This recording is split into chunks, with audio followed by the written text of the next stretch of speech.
इमरान प्रतापगढ़ी जी 15 minute. धन्यवाद सभापति महोदय।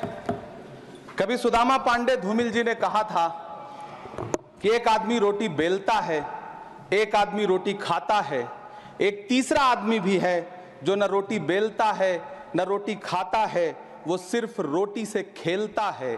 वो तीसरा आदमी कौन है? मेरे देश की संसद मौन है। सभापति महोदय, वो भी क्या दिन थे जब संसद में देश का बजट पेश होता था तो देश की सड़कें ठहर जाया करती थीं। रेल बजट पेश होता था तो लोगों की उम्मीदें रेल के डिब्बों की तरह पटरियों पर दौड़ने लगती थीं। पूरा देश धड़कने रोक करके वित्त मंत्री और रेल मंत्री को सुना करता था। अफसोस, अब बजट पेश हो जाता है, मीडिया चैनल सरकार का महिमा मंडन करते हैं और बेचारी जनता बजट के आंकड़ों के शब्द जाल में उलझी हुई महीनों बाद समझ पाती है कि उसका तो फिर से कट गया। सभापति महोदय, पिछले 2 साल अमृतकालीन बजट पेश किए गए और इस बार एक नई शब्दावली गढ़ी गई है, तुष्टीकरण बनाम संतुष्टीकरण का बजट। सभापति महोदय, सुनने में कितना अलंकारिक लगता है ये शब्द। सोच रहा हूं देश की वित्त मंत्री और प्रधानमंत्री जी से पूछूं कि आखिर किसकी संतुष्टि?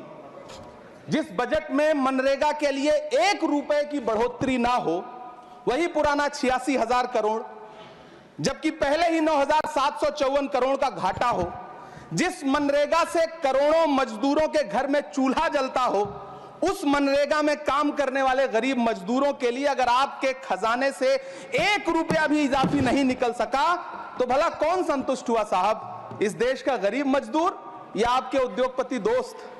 वो जो महाराष्ट्र में लोकसभा और विधानसभा के बीच में 40 लाख मतदाता बढ़ाए गए थे, अरे उन्हीं के लिए मनरेगा का थोड़ा सा बजट बढ़ा देते। क्या उसमें मनरेगा का एक भी मजदूर नहीं था? 40 लाख लोगों में सारे के सारे 12 लाख की छूट वाले से आगे के लोग थे।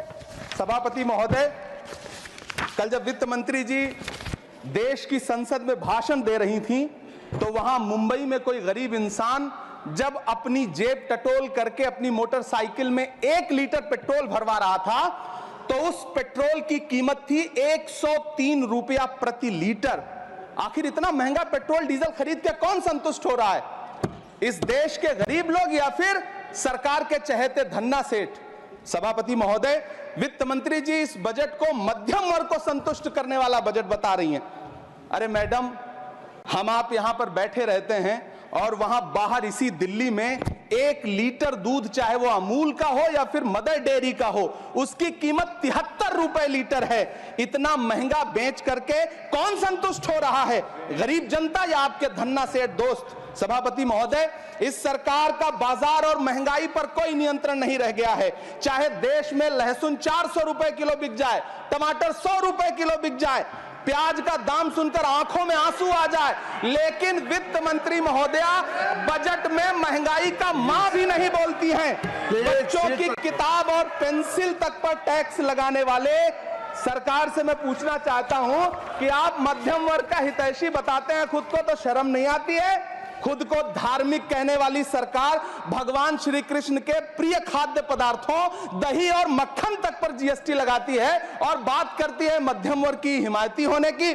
जिंदा रहते हुए जनता से हर चीज पर टैक्स वसूलने वाली यह सरकार कम से कम मरने पर तो लोगों को बख्श देती, लेकिन नहीं, वहां भी लूटना है। अंतिम संस्कार के सामान, अगरबत्ती, धूप बत्ती, केवड़ा जल, चंदन पाउडर, जौ, बताशा, काला तिल, पंचरत्न, कपूर और कफन तक पर टैक्स लेने वाली यह सरकार किस मुंह से खुद को मध्यम वर्ग का हितैषी बताती है?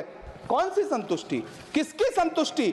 कदम कदम पर टैक्स देकर लुटने वाली जनता की या फिर जनता से टैक्स वसूल करके धन्ना सेठों का खजाना भरने वाली सरकार की?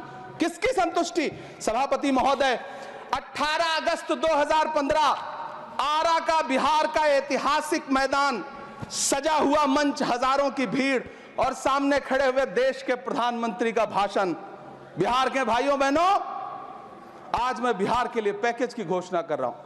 50,000 करोड़ कर दूं कि ज्यादा कर दूं? अखिलेश भाई, 60,000 करोड़ कर दूं कि ज्यादा कर दूं? 70,000 करोड़ कर दूं कि ज्यादा कर दूं? 80,000 करोड़ कर दूं कि ज्यादा कर दूं? चलो, मैं बिहार को 1.25 लाख करोड़ का पैकेज दे रहा हूं। 10 साल हो गए सभापति महोदय, वही ढाक के 3 पात, बिहार आज भी विकास की बाट जोह रहा है। भाषण आज भी प्रधानमंत्री जी के यूट्यूब चैनल पर सुना जा सकता है। जो झूठ बोल के करता है मुतमईन सबको, वो झूठ बोल के खुद मुतमईन नहीं होता। सभापति महोदय, ये तो राहुल जी का असर है। कौन सा शब्द सर, कौन सा शब्द? झूठ। ठीक है सर, मिथ्या बोल करके, जो मिथ्या बोल के करता है मुतमईन सबको, वो मिथ्या बोल के खुद मुतमईन नहीं होता। ये राहुल जी का असर है। जो मखाना बोर्ड की घोषणा हुई, अखिलेश जी आपको याद होगा, भारत जोड़ो न्याय यात्रा में 30 जनवरी 2024 को बिहार के रंगभूमि मैदान में राहुल गांधी जी का पूर्णिया में भाषण था और उसमें मखाना को लेकर उन्होंने आवाज उठाई थी। ये उनका असर है कि आपको मखाना बोर्ड बनाना पड़ा, वरना तो आप मैखाना बोर्ड बनाने वाले लोग हैं। सभापति महोदय, बिहार को झूठे पैकेज और चुनावी दिलासे देना बंद करिए।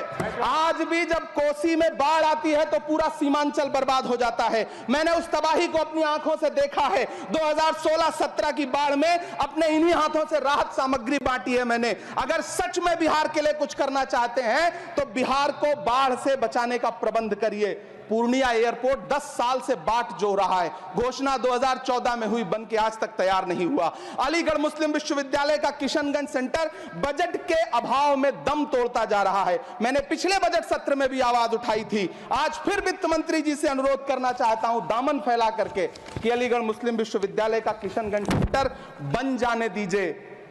आखिर कौन सी नफरत है? यह मुल्क हमारा भी है। इस मुल्क की मिट्टी में हमारा भी खून पसीना शामिल है। हमसे इतनी भी क्या नफरत? रिश्तों की ये नाजुक डोरें तोड़ी थोड़ी जाती हैं। अपनी आंखें दुखती हो तो फोड़ी थोड़ी जाती हैं। सभापति महोदय, अल्पसंख्यक मंत्रालय का बजट काटकर मौलाना आजाद नेशनल फेलोशिप बंद कर देना, प्री मैट्रिक स्कॉलरशिप बंद कर देना, नई मंजिल योजना बंद करना, धरोहर योजना बंद करना। 2024-25 के बजट में माइनॉरिटी मिनिस्ट्री के लिए 3183 करोड़ रुपए की घोषणा हुई, लेकिन देश को हैरत होगी कि बाद में समीक्षा करके लगभग आधा कर दिया गया, 1868 करोड़ रुपए। मैं तो सरकार से पूछना है कि कौन संतुष्ट हुआ? इस देश का अल्पसंख्यक संतुष्ट हुआ या आप संतुष्ट हुए? किसका संतुष्टिकरण? सभापति महोदय, मैं प्रधानमंत्री जी से कहना चाहता हूं कि आप ही ने 1 मार्च 2018 को किंग अब्दुल्ला को, जॉर्डन के किंग अब्दुल्ला को मेहमान बना करके इसी दिल्ली में एक कॉन्फ्रेंस में कहा था कि मैं मुसलमानों के एक हाथ में कंप्यूटर और दूसरे हाथ में कुरान देना चाहता हूं। कंप्यूटर देने की बात तो छोड़िए, पढ़ाई के लिए जो स्कॉलरशिप मिल रही थी उसको भी छीन लिया आपने। किसको संतुष्ट करने के लिए? हम समझते हैं इस साजिश को। आप माइनॉरिटी मिनिस्ट्री का बजट काटते काटते एक दिन मिनिस्ट्री को ही बंद कर देना चाहते हैं। वो जहर देता तो सबकी नजर में आ जाता, सो ये किया कि हमें वक्त पर दवाएं न दी। सभापति महोदय, मैं तो वित्त मंत्री जी से पूछना चाहता हूं आपके माध्यम से कि शायद आपको पता ही नहीं है कि गृहस्थी चलाने वाली एक गृहिणी की मुश्किलें क्या क्या होती हैं। आपने कभी सोचा भी नहीं होगा कि जब वो किचन में सब्जी बनाने के लिए कढ़ाई में तेल डालती है तो उसके साथ उसके आंसू भी गिरते हैं। सभापति महोदय, शायद उन्हें पता भी ना हो कि एक छोटी सी गाड़ी और एक छोटे से फ्लैट का EMI भरने के बाद इस देश का एक गरीब इंसान जब अपने बच्चों की फीस भरने के बारे में सोचता है तो उसे कितनी खुशियों का गला घोंटना पड़ता है। शायद उनको पता भी नहीं है कि फसल बेच करके बिटिया की शादी का सपना सजाने वाला किसान जब अपनी फसल बर्बाद देखता है तो कितनी रातें सो भी नहीं पाता है। सभापति महोदय, शायद वो कभी इस पीड़ा को समझ ही नहीं पाएंगी कि परिवार के किसी एक सदस्य को कैंसर जैसी बीमारी हो जाए तो घर और जमीनें गिरवी रख उठती हैं लेकिन इलाज नहीं हो पाता। सभापति महोदय, इसी देश की संसद में कभी स्वर्गीय सुषमा स्वराज जी ने कहा था कि जब देश की करेंसी गिरती है तब देश की प्रतिष्ठा गिरती है। एक तरफ कोलंबिया जैसा छोटा सा देश और उसके प्रधानमंत्री गुस्तावो पेत्रो खड़े हैं जो कोलंबिया के नागरिकों को हथकड़ी लगाकर लाने वाले जहाज को अमेरिका बैरंग वापस लौटा दे रहे हैं, और दूसरी तरफ हमारे प्रधानमंत्री जी खड़े हैं जो बेड़ी और हथकड़ी लगा करके लाए गए बेटों के अपमान पर एक शब्द नहीं बोल रहे हैं। सभापति महोदय, मैं इतिहास के पन्ने पलट रहा हूं, मुझे 2 किरदार याद आ रहे हैं। एक तरफ निक्सन के 7वें बेड़े की धमकियों के सामने लोहे की तरह अडिग इंदिरा गांधी खड़ी हैं, तो दूसरी तरफ खुद ही नमस्ते ट्रंप का नारा लगाते हुए प्रधानमंत्री जी खड़े हैं। मेरे कानों में सुषमा स्वराज जी की आवाज गूंज रही है। बहुत कम बोलने वाले डॉक्टर मनमोहन सिंह ने बहुत ज्यादा बोलने वाले प्रधानमंत्री जी को जब देश की बागडोर सौंपी थी तो $1.58 का था, आज 85 से 87 के बीच में झूल रहा है। इन दिनों रुपए की अहमियत गिरती है तो न तो देश की प्रतिष्ठा गिरती है ना प्रधानमंत्री की गरिमा। जिस देश में 80 करोड़ लोगों को 5 किलो राशन के लिए कतारों में लगना पड़ता हो, उस देश में यह सरकार 12 लाख तक के टैक्स न लेने के लिए अपनी पीठ थपथपा रही है। हुकूमत इस कदर आवाम पर एहसान करती है, ये आंखें छीनती है और चश्मे दान करती है। सभापति महोदय, महाराष्ट्र का भिवंडी हो, मालेगांव हो, इचलकरंजी हो, यूपी का बनारस हो, मुआयमा हो, मुबारकपुर हो, रांची का छोटा नागपुर हो, बिहार का भागलपुर हो, हर जगह बुनकरों की उम्मीदें तोड़ रही हैं, लेकिन इस सरकार के पास उनके लिए कुछ भी नहीं है। मुरादाबाद का पीतल उद्योग, कानपुर का चमड़ा उद्योग, सहारनपुर का लकड़ी उद्योग, फिरोजाबाद का चूड़ी उद्योग, अलीगढ़ का ताला उद्योग, सब सरकारी प्लानिंग से तबाह हो रहे हैं। इन तमाम के बीच सरकारी सपोर्ट से बस एक उद्योग फल फूल रहा है, नोएडा का नफरत उद्योग। सभापति महोदय, जिस देश में 40 से 45% मेडिकल फैकल्टी की सीट खाली हो, वहां बजट में 75,000 नए मेडिकल सीट्स का ऐलान हो रहा है। सरकार बहादुर, कम से कम इस देश के पढ़े लिखे युवाओं को तो मूर्ख समझना बंद करिए। वो अब तिजारती पहलू निकाल लेता है। पहले 7500 मेडिकल सीट्स बाद में बनाइएगा, पहले जो एम्स में 2161 पद खाली पड़े हैं उनको तो भर दीजिए। वो अब तिजारती पहलू निकाल लेता है, मैं कुछ कहूं तो तराजू निकाल लेता है। मैं इसलिए भी तेरे फन की कद्र करता हूं तो झूठ बोल के आंसू निकाल लेता है। सभापति महोदय, फिर झूठ आया है, मैं उसे मिथ्या कर दे रहा हूं। शायरी में बार बार आ जाता है, क्या करूं महोदय। काश ये बजट, सभापति महोदय, वो एक शब्द मैं मिथ्या कर दे रहा हूं सर, वो एक शब्द को हटा दीजिए। ध्यान रखें, ऐसे जो भी शब्द होंगे आपके वहां। सभापति महोदय, काश ये बजट बीपीएससी के पेपर लीक की शिकायत करने वाले नौजवानों पर बरसती हुई पुलिस के लाठियों पे, जख्मों पर मरहम लगा पाता। सभापति महोदय, पिछले 80 दिन से 70 साल का एक बुजुर्ग एमएसपी की लीगल गारंटी मांगता हुआ आमरण अनशन पे बैठा हुआ है। काश ये बजट किसान नेता जगजीत डल्लेवाल की टूटती हुई सांसों की पीड़ा सुन पाता। काश ये बजट प्रतियोगी परीक्षाओं की तैयारी के लिए दिल्ली, कोटा, पटना, अहमदाबाद जैसे शहरों में, इलाहाबाद जैसे शहरों में किताबों के साथ गल रहे युवाओं के सपनों को जिंदगी दे पाता। काश ये बजट वंदे भारत के सुनहरे विजुअल के बजाय देश की गरीब जनता को कुछ और पैसेंजर ट्रेनें दे पाता। काश ये बजट सीनियर सिटीजन को ट्रेन टिकटों में मिलने वाली रियायतें वापस लौटा पाता, जिनको सरकार ने कोविड के नाम पे छीन लिया था। काश ये बजट किसानों की राह में कीले नहीं बल्कि कालीन बिछाने वाला बन पाता। काश ये बजट सरकारी मालिकों को यह समझा पाता कि नेहरू को कोसने से अर्थव्यवस्था नहीं सुधरेगी, उसके लिए डॉक्टर मनमोहन सिंह साहब की अर्थ नीति अपनानी पड़ेगी। पिछले 11 साल से नेहरू जी को कोस रहे हैं, आखिर कब तक कोसिएगा। थोड़ा पंडित नेहरू जी के बारे में पढ़िए, तब पता चले कि पंडित नेहरू की शख्सियत का नाम है। दुनिया का पहला ऐसा राजनेता जिसने अपनी जिंदगी की आजादी के लिए, देश की आजादी के लिए 3259 दिन अंग्रेजों की जेल में बिताए।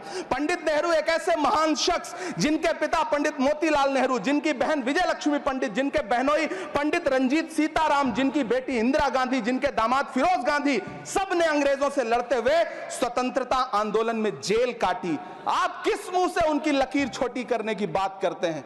नहीं कर पाइएगा, 7 जन्मों में नहीं कर पाइएगा, क्योंकि जिस्म की मौत कोई मौत नहीं होती है। जिस्म मिट जाने से इंसान नहीं मर जाते, धड़कने रुकने से अरमान नहीं मर जाते, सांसें थम जाने से ऐलान नहीं मर जाते।